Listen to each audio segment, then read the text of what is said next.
നിങ്ങളുടെ favourite shows ഇനി ഒരിക്കലും മിസ്സാവില്ല. ഇപ്പോൾ C5 കാണും നിങ്ങളുടെ ഫേവറേറ്റ് ഷോസ് തികച്ചും സൗജന്യമായി.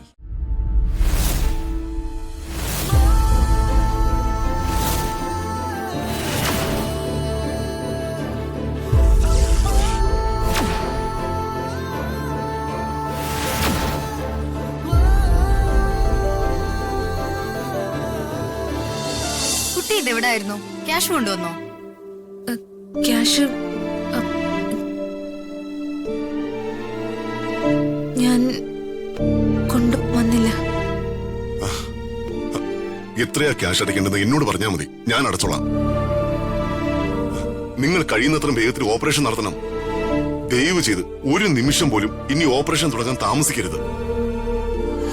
സാറ് മിനിസ്റ്റർ വർമ്മ സാറല്ലേ? പേഷ്യന്റ് സാറിന്റെ ആരാ?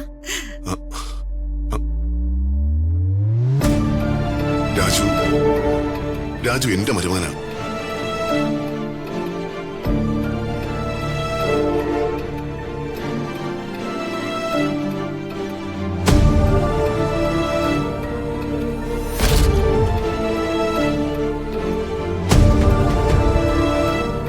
നിങ്ങൾ ആരും എന്താ ഇത് ഇവിടെ ആരോടും പറയാതിരുന്നത്? ഡോക്ടറോട് ഇക്കാര്യം ആരെങ്കിലും പറഞ്ഞിരുന്നെങ്കിൽ ഓപ്പറേഷൻ ഞങ്ങൾ എപ്പോഴേ തുടങ്ങിയേനെ. സിസ്റ്റർ, എത്ര ആളുകൾക്ക് വർമ്മ സാറിന്റെ ഒറ്റ വാക്കില് ഞങ്ങൾ ഇവിടെ ചികിത്സ നടത്തിയിട്ടുണ്ട്. നിങ്ങൾ സംസാരിച്ച സമയം കളയാതെ എത്രയും പേ ചെയ്യണ്ടെന്ന് പറയൂ. വർമ്മ സാറ് ക്യാഷ് ഒന്നും ചെലവാക്കണ്ട, ഞാൻ ഡോക്ടറോട് സംസാരിക്കാം. സംസാരിക്കാൻ ഒന്നും സമയമില്ല.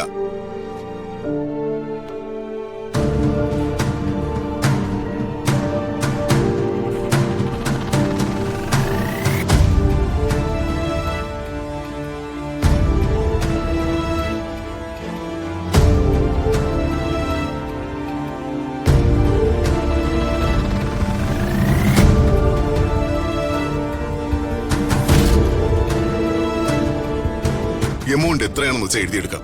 ഉടനെ ഓപ്പറേഷൻ തുടങ്ങണം. ശരി സാർ.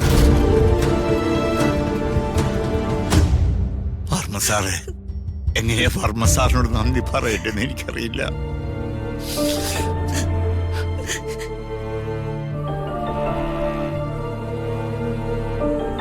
ഞങ്ങൾക്ക് ഞങ്ങളുടെ രാജുവിനെ തിരിച്ചു വേണം വർമ്മ സാറേ.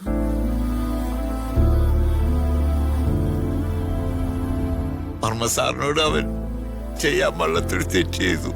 അതിന്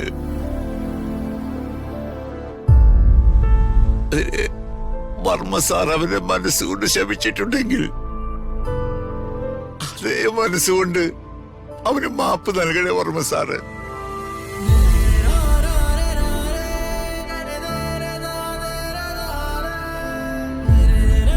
ഒരച്ഛന്റെ അപേക്ഷയാണ്. എന്താ വേണൂട്ടായി പറയുന്നേ? ധൈര്യമായിട്ടിരിക്കുക. അവിടെ ഇരിക്കുക.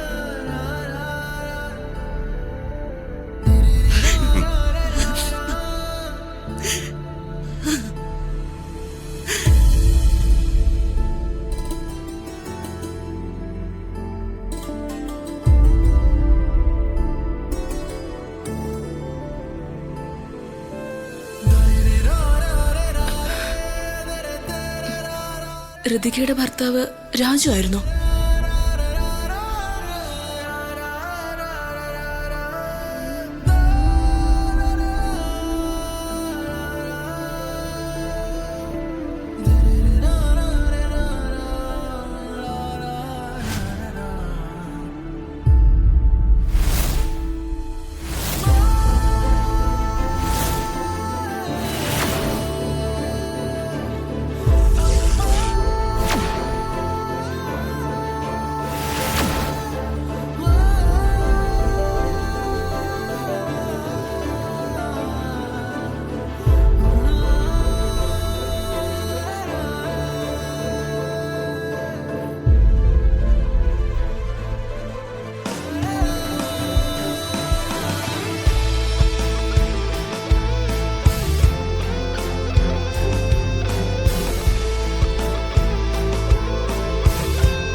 ഈ അമ്മാവനെന്തിനാ ഇങ്ങോട്ട് കെട്ടിയെടുത്തത്?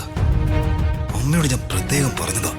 എന്നിട്ട് അപ്പോ അമ്മാവന്റെ ഉള്ളില് രാജുവിനോട് ഇപ്പോഴും ഒരു സോഫ്റ്റ് കോർണർ ഉണ്ട്. ആയിക്കോട്ടെ, രാജുവിന്റെ ശവം എടുക്കുമ്പോ അമ്മാവൻ പൊട്ടിക്കരയുന്നത് എനിക്കെന്റെ കണ്ണ് നിറച്ച് കാണണം.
ഡോക്ടറെ, ഞങ്ങളുടെ മകന് ഇനിയുണ്ട്. അവന് ബോധം വന്നു ഡോക്ടറെ.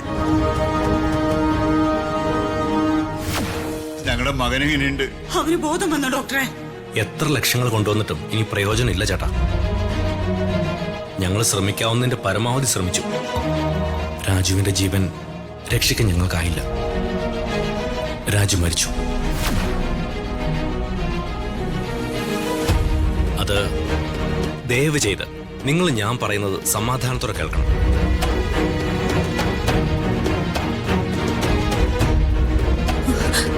ഞാൻ കണ്ട സ്വപ്നത്തിൽ പോലെ തന്നെയാണല്ലോ ഡോക്ടറും പറയുന്നത്. ദൈവമേ.